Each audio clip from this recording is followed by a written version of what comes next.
Kalian tahu kan, di dunia balap motor itu, apa aja bisa terjadi.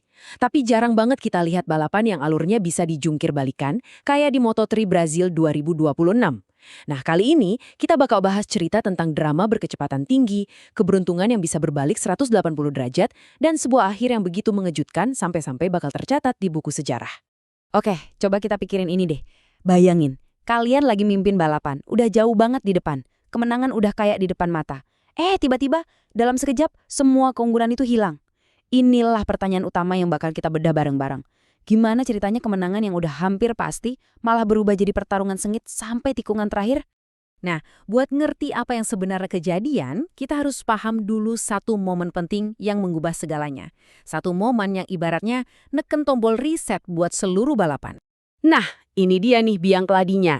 Pengubah permainan terbesar di dunia balap motor, bendera merah atau red flag. Pas bendera ini dikibarin, balapan langsung berhenti. Titik. Semua pembalap harus balik ke pit. Dan strategi yang udah susah payah dibangun bisa langsung ambiar gitu aja. Dan disinilah letak dramanya. Buat pembalap yang lagi memimpin, ini mimpi buruk. Keunggulan yang udah dia bangun susah payah, hilang begitu aja. Tapi buat yang ngejar di belakangnya, wah, ini kayak dapat durian runtuh. Sebuah kesempatan kedua yang gak disangka-sangka buat merebut kemenangan. Oke, sekarang yuk kita mundur dikit buat lihat gimana ceritanya semua ini bisa kejadian. Kita mulai dari panggung pertarungan epik ini. Oke, kita sekarang ada di Goiânia, Brazil. Sirkuit internasional Ayrton Senna ini jadi saksi bisu salah satu balapan Moto3 paling gak terduga yang pernah ada. Dan lintasan yang penuh tantangan ini benar-benar siap buat nguji nyali para pembalap muda terbaik di dunia. Yuk kita kenalan sama dua jagoan utama di cerita ini. Di satu sisi ada Máximo Quiles dari Spanyol. Dia start dari posisi yang lumayan jauh loh di urutan ke-11.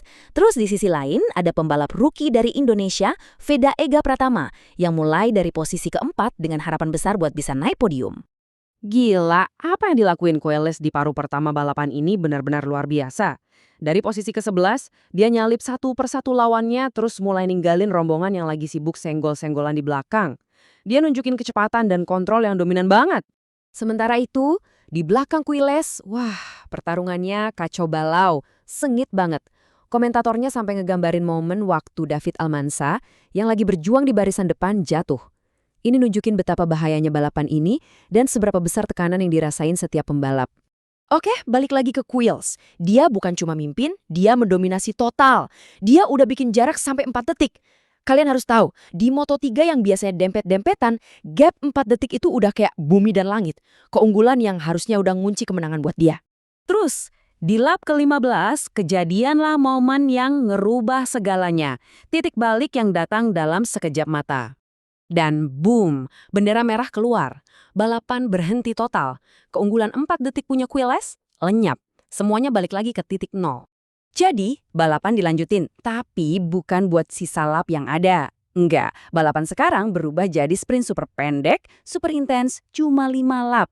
Semua kerja keras selama 14 lap tadi sekarang dipertaruhin cuma dalam beberapa menit yang bikin deg-degan.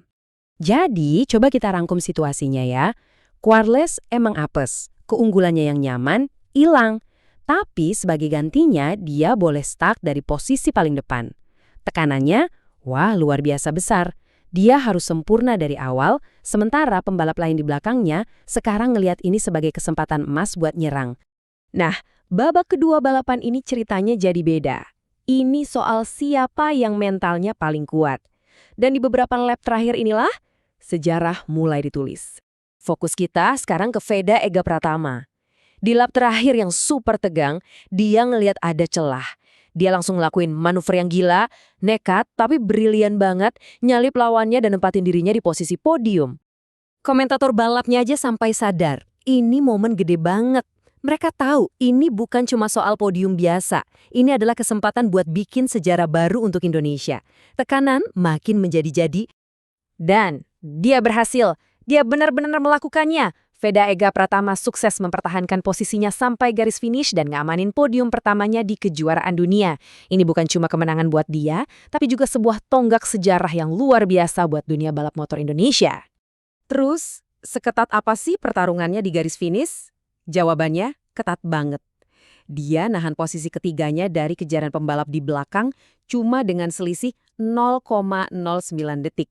Itu lebih cepat dari kedipan mata loh. Pertarungan sampai milimeter terakhir. Oke, jadi setelah semua drama tadi, gimana hasil akhirnya? Dan apa dampaknya buat kejuaraan secara keseluruhan? Jadi, di posisi pertama ada Maximo Quiles. Gila ya, meskipun keunggulannya hilang, mentalnya kuat banget. Dia tetap bisa menang di balapan sprint 5 lap itu. Rekan setimnya, Marco Morelli, finish kedua. Dan yang paling bersejarah, Veda Ega Pratama melengkapi podium di posisi ketiga. Nah, kemenangan ini langsung bikin Quiles nangkring di puncak klasemen kejuaraan. Tapi yang lebih seru lagi, podiumnya Veda Ega Pratama bikin dia loncat ke posisi 3 besar dalam perebutan gelar juara dunia. Wah, pertarungan kejuaraan jadi makin panas dan seru. Jadi, balapan kali ini ngasih kita paket komplit. Ketidakpastian, drama, dan momen-momen yang nggak bakal kita lupain. Kita lihat mental kuat seorang calon juara dan lahirnya bintang baru dari negara yang udah lama nungguin pahlawannya. Nah, ini ninggalin kita sama satu pertanyaan. Apa balapan-balapan liar dan gak ketebak kayak gini yang bakal jadi masa depan Moto3? Menarik buat ditunggu.